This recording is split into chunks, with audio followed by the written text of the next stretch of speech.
ബി.ജെ.പിക്കും jumbo core committee. മുതിർന്ന നേതാക്കളിൽ പലരെയും പുറത്താക്കിയുള്ള 21-അംഗ കോർ കമ്മിറ്റിയാണ് പ്രഖ്യാപിച്ചത്. Doctor KS. Radhakrishnan, AN. Radhakrishnan, CK. Padmanabhan, O. Rajagopal എന്നിവരെയാണ് പുറത്താക്കി ആദ്യ കമ്മിറ്റി രൂപീകരിച്ചത്. എന്നാൽ പുറത്താക്കിയത് വിവാദമായതോടെ സി.കെ. പത്മനാഭനെ ഉൾപ്പെടുത്തി. ഇതോടെ കോർ കമ്മിറ്റിയിലെ അംഗങ്ങളുടെ എണ്ണം 22 ആയി.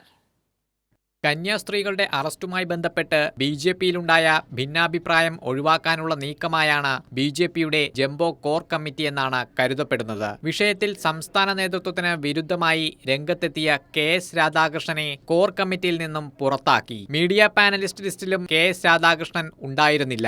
എ.എൻ. രാധാകൃഷ്ണൻ, ഒ. രാജഗോപാൽ, പി.എസ്. ശ്രീധരൻപിള്ള എന്നീ മുതിർന്ന നേതാക്കളെയും വെട്ടിയാണ് ഈ ജംബോ കമ്മിറ്റി രൂപീകരിച്ചത്. അതേസമയം മുൻ അധ്യക്ഷന്മാരായ K. Surendran, V. Muraleedharan, PK. Krishnadas ഉൾപ്പെടെ 7 വൈസ് പ്രസിഡന്റുമാരും കമ്മിറ്റിയിലുണ്ട്. P. Sudheer, K. Aneesh Kumar, Shone George, C. Krishnakumar, B. Gopalakrishnan, K. Soman, V. Unnikrishnan എന്നിവരാണ് വൈസ് പ്രസിഡന്റുമാർ. പ്രകാശ് ജാവദേക്കർ, അപരാജിത സാരംഗി എന്നിവരെ കേന്ദ്ര ക്ഷണിതാക്കളാക്കിയിട്ടുമുണ്ട്. തദ്ദേശ തെരഞ്ഞെടുപ്പ് പ്രഖ്യാപിക്കാനിരിക്കെ പാർട്ടിക്കകത്തെ ഉൾപോര് ഇല്ലാതാക്കാൻ എല്ലാവരും ഉൾക്കൊണ്ട ജംബോ കമ്മിറ്റിയിലൂടെ കഴിയുമെന്നാണ് ബി.ജെ.പി നേതൃത്വത്തിന്റെ കണക്കുകൂട്ടൽ.